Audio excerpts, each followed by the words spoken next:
아멘. 이 시간 예배 자료 나오신 우리 모든 성도님들 주 안에서 사랑하고 축복합니다. 지난 주일이 종교개혁주일이었습니다.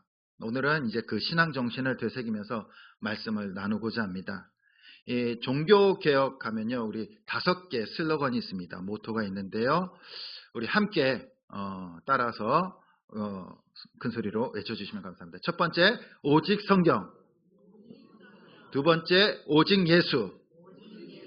세 번째, 오직 은혜. 네 번째, 오직 믿음. 다섯 번째, 오직 하나님의 영광. 네. 근데 오늘은 우리가 오직 은혜라는 제목을 가지고 말씀을 나누고자 합니다. 왜 오직 은혜일까? 예. 오직 성경과 오직 예수는 작년과 재작년에 했습니다. 그리고 오늘은 오직 은혜고요. 1년의 종교개혁주일에 이렇게 종교개혁의 그 슬로건을 가지고 말씀을 나누고 있습니다. 그러면은 500년 전에 이 종교개혁이 일어날 때 왜 이 오직 은혜라는 것이 이 종교개혁의 슬로건이 됐을까요? 왜 오직 은혜일까요? 세상의 대부분의 종교들은요, 구원을 얻기 위해서 이 선행을, 공덕을 쌓아야 된다라고 가르칩니다. 그래서 불교는 뭘 해야 됩니까? 적선을 해야 돼요. 적선을 하고 또한 이 생에서 선을 많이 쌓아야 다음 생에서 인간이나 또 높은 신분으로 태어날 수 있다고 합니다. 그래서 윤회를 가르치죠. 윤회를. 또한 이슬람교에서도 역시 죽음을 통과했을 때 알라 신 앞에 서게 됩니다. 그리고 악행과 선행을 저울질해서 선행이 조금 더 많으면은 천국에 가고 악행이 조금 더 많으면은 지옥에 간다라고 가르칩니다. 그런데 이 종교개혁 때 오직 은혜라는 거예요. 행위가 아닌 은혜. 종교개혁 당시 중세 카톨릭도요, 세상의 행위 구원과 유사성을 띠게 됩니다. 카톨릭에도 은혜라는 것이 있었어요. 은혜. 근데 카톨릭에서 말하는 은혜는요, 이제 우리가 세례를 받을 때 은혜가 주어진다라고 합니다. 그래서 은혜가 주어져서 우리의 죄가 다 사해지는 거예요. 인간의 원죄가, 그동안의 죄가 다 사라지게 되고요. 하나님께서 아담이 죄 짓기 전에 의를 우리에게 회복시켜 주신다는 겁니다. 그래서 그 의가 회복됨으로써 사람은요, 자연스럽게 자신의 정욕을 제어할 수 있는 능력을 갖게 되고 선을 행할 수 있는 능력을 갖게 된다라고 말합니다. 따라서 인간은요, 세례로서 그 죄 사함이 사해지고 또한 의가 주어지게 되고, 그리고 그 의를 가지고 선행을 하며 실천에 옮기면서 구원에 이르게 된다라고 가르쳤습니다. 그래서 이 구원을 받으려면 뭐가 필요합니까? 은혜도 필요하고 인간의 노력도 선행도 필요하다는 거예요.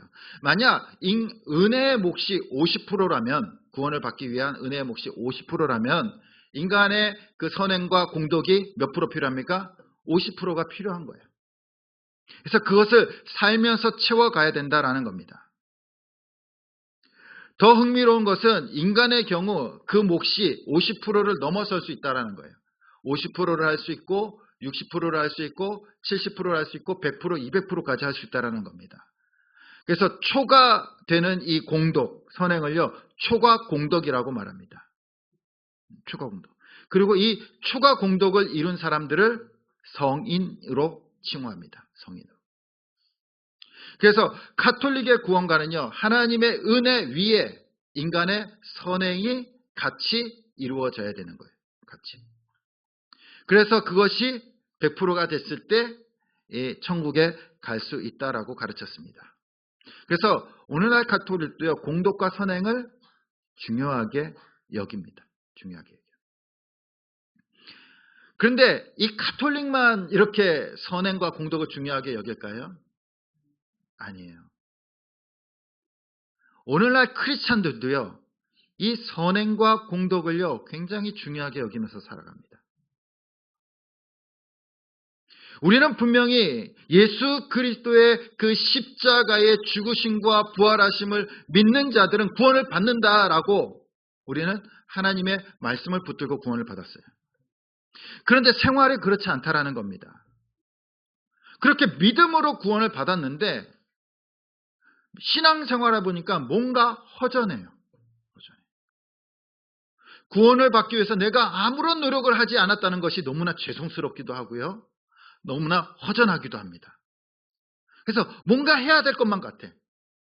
봉사해야 될 것 같기도 하고 또한 선행을 해야 될 것 같기도 합니다. 그래서 오늘날 성도님들에게 당신 구원 받았습니까? 라고 물어보면요. 네, 구원 받았습니다. 예수 그리스도를 믿음으로 구원 받았어요. 근데 오늘 주님께서 오시면 천국에 갈 자신이 있으십니까? 그런 믿음이 있으십니까? 그러면요. 고개를 갸우뚱거려요. 헷갈리는 겁니다. 구원을 받았는데 천국에 가는 건 자신이 없다는 거예요. 왜 그러냐고 물어보면요. 내가 그러한 삶을 살지 못했다라는 거예요. 선한 행동, 선한 삶, 공덕을 쌓는 삶을 살지 못했기 때문에 천국에 갈 자신 믿음이 없는 거예요. 맨날 흔들리는 겁니다. 마치 천국에 올라가다가 안 될 것 같아. 뚝 떨어질 것 같아. 그래서 고시에 합격하듯이 올림픽에서 금메달을 따듯이 아니면은 학위를 취득하듯이 자기 성취가 뭔가 있어야지만 내가 안심하는 거예요. 내가 안심하는 거예요. 내가 착하게 살고 공덕을 쌓아야지만 내가 구원의 확신이 생기는 겁니다. 구원의 확신이 생깁니다. 그렇지 않으면요 실감 나지 않아요. 예수님을 믿음으로 구원받았다는데 변하는 것도 없고 진짜 가는지 안 가는지 말씀은 그렇게 써 있는데 확신이 들지 않는 겁니다. 그래서 오늘날 크리스찬들도요 구원의 확신을 얻기 위해서 구원을 완성하기 위해서 본인이 선하게 살려고 하고 공덕을 쌓으려고 한다는 겁니다. 이러한 이 가톨릭의 구원과 은혜와 이 선행으로 인해서 구원을 받는 이 구원과는요 문제점이 있습니다. 어떤 문제점이 있냐면요. 하나님의 은혜와 인간의 공덕으로 구원을 받는다면 뭐 그럴싸하죠. 예. 그럴 수도 있을 것 같죠. 그런데 문제가 뭐냐면요. 예수 그리스도께서 나를 위해서 십자가를 지시고 죽으시고 부활하신 하나님께서 우리에게 주신 그 구원이요. 완전하지 않게 되는 거예요. 완전하지 않게 되는 거예요. 예수 그리스도의 그 십자가가 완전하지 않으면요. 우리는 예수님을 믿을 필요가 없는 거예요. 믿을 필요 없이 그냥 공덕을 쌓으면서 선하게 살면 된다는 거예요. 인간의 공덕이 뭐 50%만 할 수 있는 게 아니래잖아요. 100%, 200%까지 할 수 있다는 거예요. 그럼 자신의 공덕으로 선행으로 구원을 받을 수 있다라는 말이 되는 거예요. 인간의 행위가 조금이라도 들어가면요. 예수 그리스도의 구원은요. 불완전한 거예요. 불완전한 거. 완전하지 않다라는 겁니다. 그래서 오늘 성경에는요. 우리에게 분명히 말씀하고 있습니다. 요한복음 14장 6절이에요. 우리 같이 한번 읽어보겠습니다. 시작.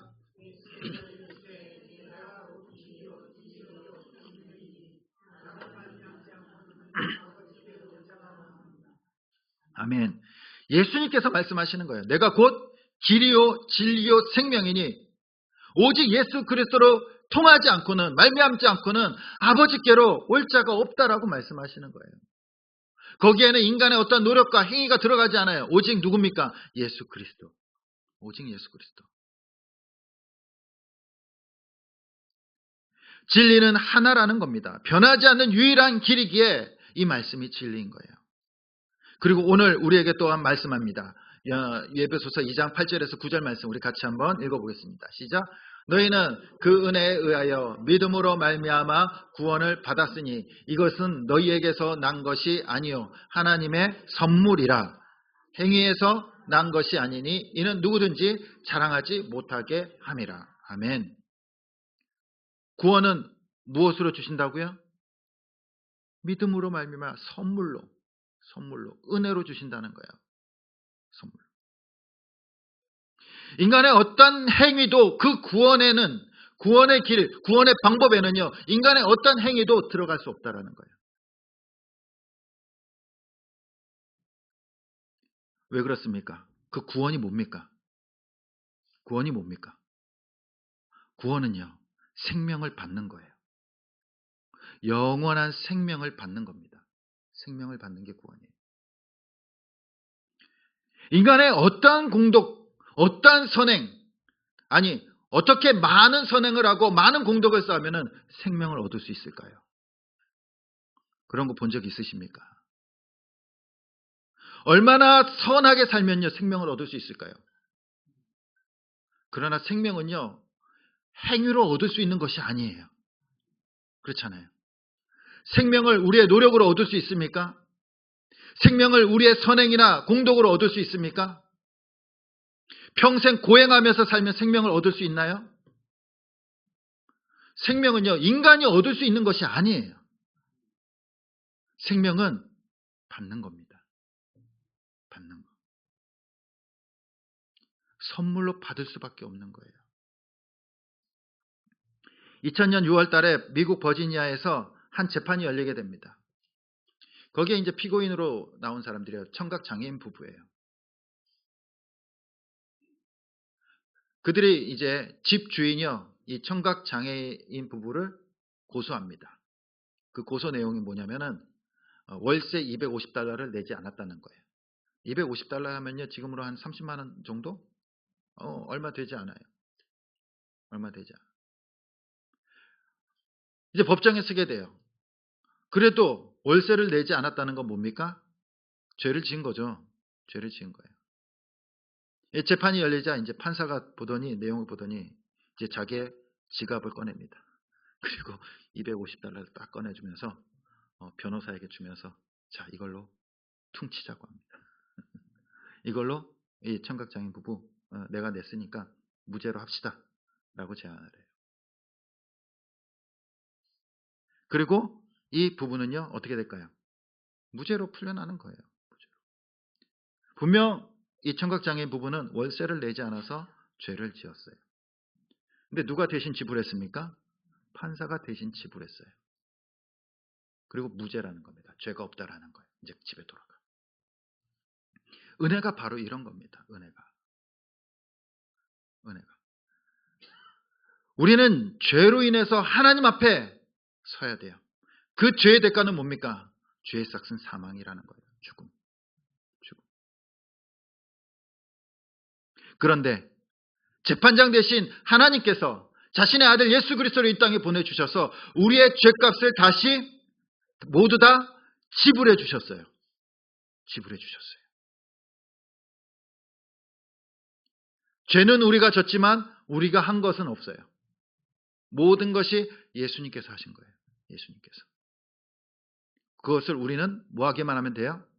받기만 하면 되는 거예요. 그것이 은혜라는 겁니다. 그것이. 왜 이렇게 공짜로 은혜를 주실까요? 왜냐하면요, 인간은요, 그 은혜를, 그 생명을 지불할 수 없기 때문이에요. 그 죄값을 지불할 수 없기 때문이에요. 생명의 값을 지불할 수 없기 때문입니다.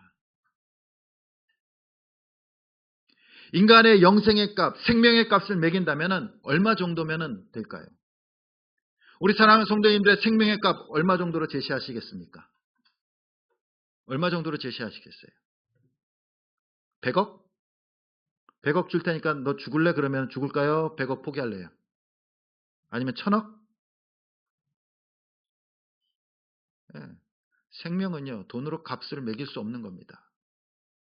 마찬가지로 생명은요, 선행이나 공덕으로 값을 매길 수 없어요. 얼마만큼 선행하고 얼마나 착하게 살면 생명을 얻을 수 있습니까? 생명은요, 하나님께서 주시는 거예요. 주시는 거. 하나님께서 아담과 하와를 창조하실 때 아담이 잘하는 거 보면서 그에게 생명을 주셨나요? 아니에요. 그냥 창조하신 거예요. 그냥 하나님께서 주신 거예요. 그들에게. 그렇기 때문에 우리가 예수 그리스도를 믿음으로 생명을 얻고 구원을 얻은 거, 우리는요, 우리를 자랑할 수 없어요. 오직 예수 그리스도만 자랑할 수 있는 줄 믿습니다. 오직 은혜로만 생명을 얻을 수 있는 거예요. 은혜로만. 오늘날 우리는요, 예배소서 2장 8절에서 9절 오늘 말씀을 붙들고 구원 받는 줄 믿습니다. 예수 그리스도의 그 은혜를 믿으십니까? 십자가를 믿으십니까? 그러면요, 그 은혜를, 그 생명을 우리에게 선물로 주세요. 그러면 우리는 구원을 받게 되는 겁니다. 그래서 우리는 그 은혜를 찬양하고 감사합니다. 그런데 안타깝게도요, 우리의 신앙이요, 거기서 멈춰버려요.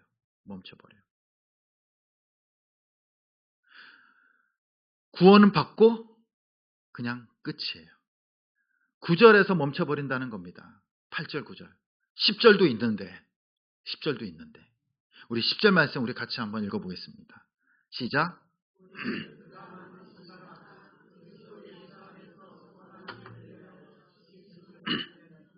이 일은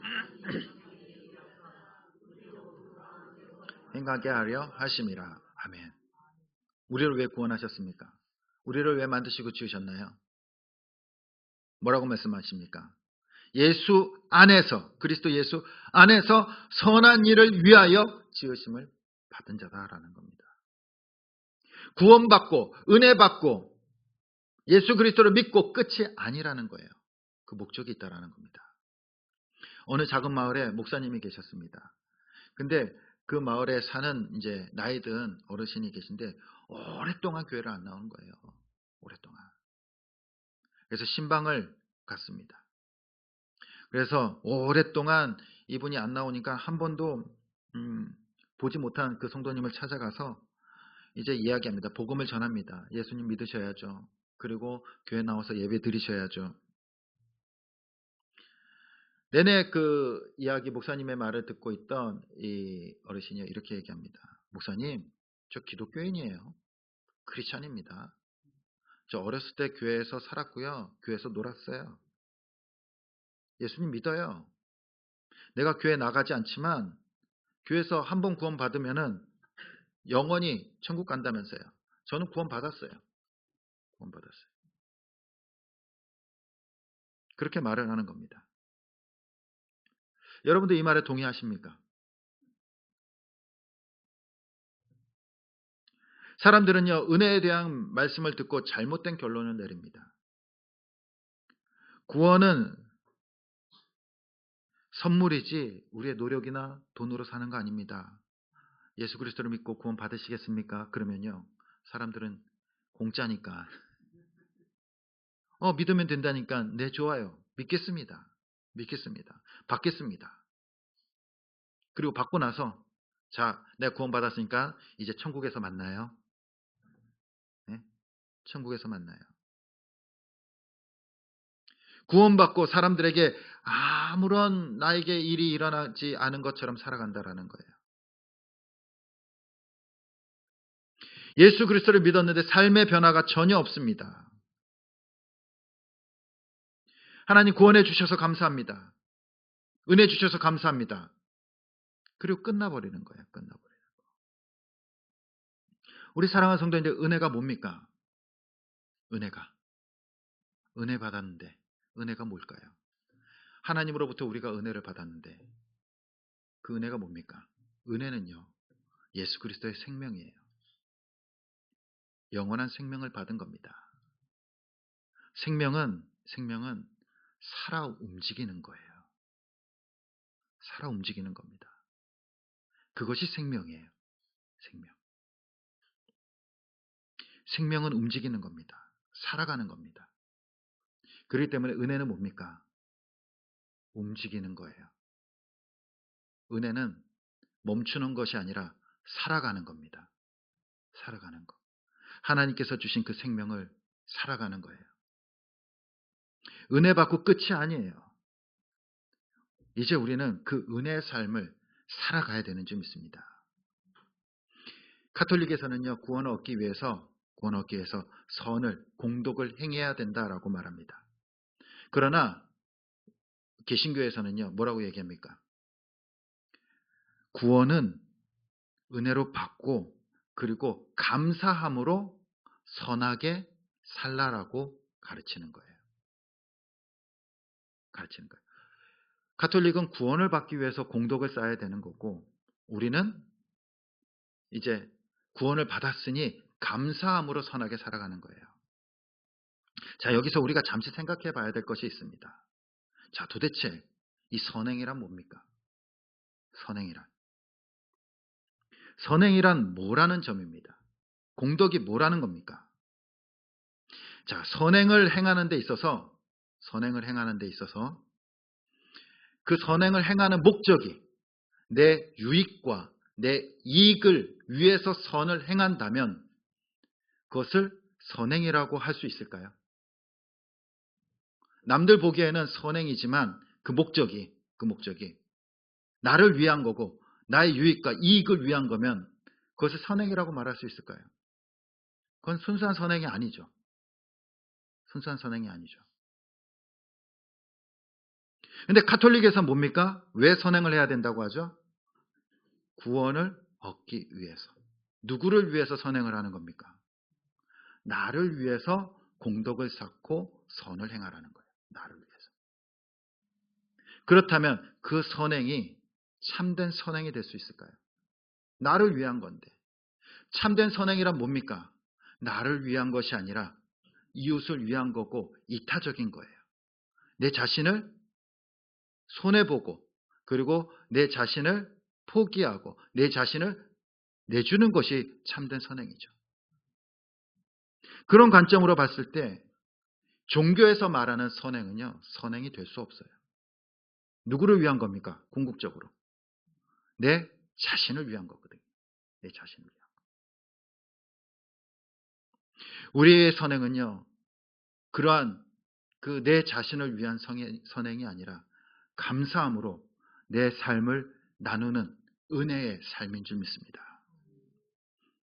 그래서 은혜는요, 나누는 거예요. 나누는 거.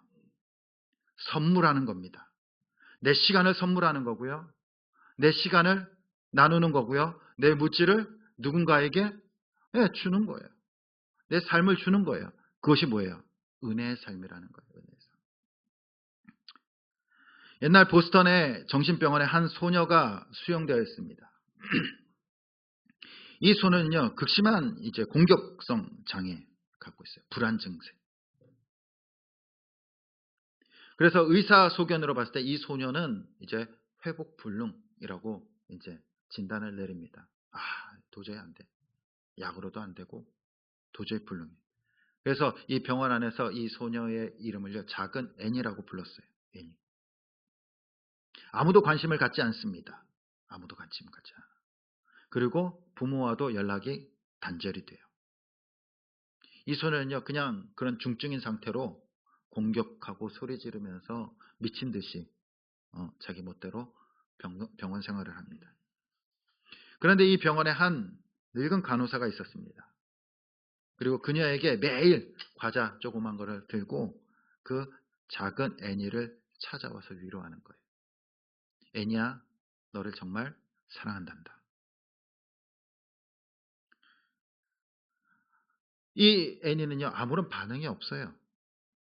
근데 이 간호사는요, 포기하지 않고 매일 과자를 들고 그 애니를 찾아갑니다. 그러면서 얘기를 해준 거예요.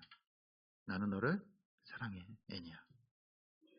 한 달이 지나고 두 달이 지나고 6개월이 지났어요.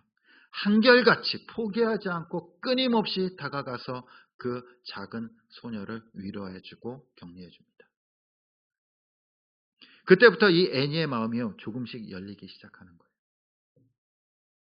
그리고 가끔씩 웃기 시작하고요.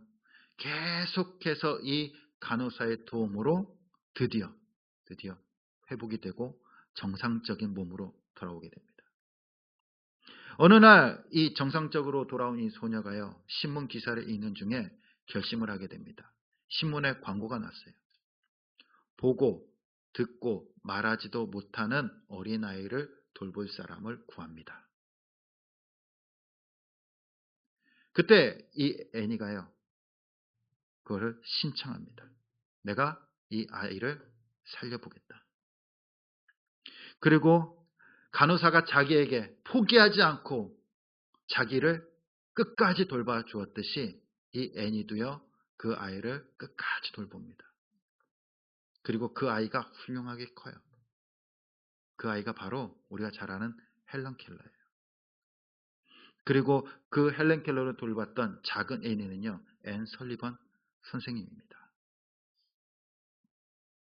자기가 받은 사랑. 간호사가 무슨 유익이 있습니까? 그럼에도 불구하고 포기하지 않고 그 앤 설리번을 끝까지 돌봐서 회복시킵니다. 그리고 그 받은 은혜 그대로 그 앤 설리번은요, 그 헬렌 켈러를 돌보고 위대한 사람으로 키워내요. 그것이 바로 은혜라는 겁니다. 은혜는 멈추는 것이 아니에요. 예수님께서는 나를 위해서 십자가를 지시고 모든 것을 다 내어주셨어요. 그리고 날마다 우리에게 말씀하십니다. 내가 너를 사랑한다. 은혜는 움직이는 거고요. 흘러가는 겁니다. 살아가는 거예요. 멈추는 것이 아니에요. 멈추는 것이 아니에요. 우리가 구원받고 끝, 은혜 받고 끝이 아니에요. 진정한 은혜는요, 우리의 삶 가운데 살아가는 겁니다. 그리고 그 은혜가 움직이고 살아갈 때 우리의 가정이 변화되고요, 우리의 직장이 변화되고 우리의 이웃들이 변화되는 줄 믿습니다. 우리 사랑하는 성도님들은 예수 그리스도를 통하여 그 십자가와 부활하심을 통하여 구원의 은혜를 받으신 줄 믿습니다. 생명을 받은 거예요. 어떠한 인간의 노력으로 받을 수 없는 생명을 받았습니다. 우리는 생명이라는, 영원한 생명이라는 우리가 만들어낼 수도 없고 우리가 얻을 수 없는 그 가장 값진 그 은혜를 받았어요. 그런데 오늘날 많은 크리스찬들의 삶을 보면 어떻습니까? 그 가장 값진 은혜를 받아놓고 값싼 은혜를 받은 것처럼 살아간다라는 거예요. 아무런 감동 없이, 아무런 삶도 없이, 아무런 움직임도 없이 살아간다라는 겁니다. 그 삶 속에 예수 그리스도가 없어요. 우리의 삶이 그 은혜의 삶을 회복하길 간절히 소원합니다. 예수님께서 공짜로 주셨지만 그 공짜는 우리가 만들어낼 수 없기 때문에, 우리가 얻을 수 없는 것이기 때문에 선물로 주신 거예요. 그 값은요, 그 값은 세상의 어떠한 선행이나 공덕이나 돈으로도 값을 매길 수 없는 겁니다. 생명의 값이라는 겁니다. 이제 우리가 그 받은 은혜를 거기서 우리에게서 멈추는 것이 아니라 살아가길 소원합니다. 은혜의 삶은 나누는 거예요. 그래서 마태복음 10장 8절에 보면은 너희가 거저 받았으니 거저 주라 라고 말씀하십니다.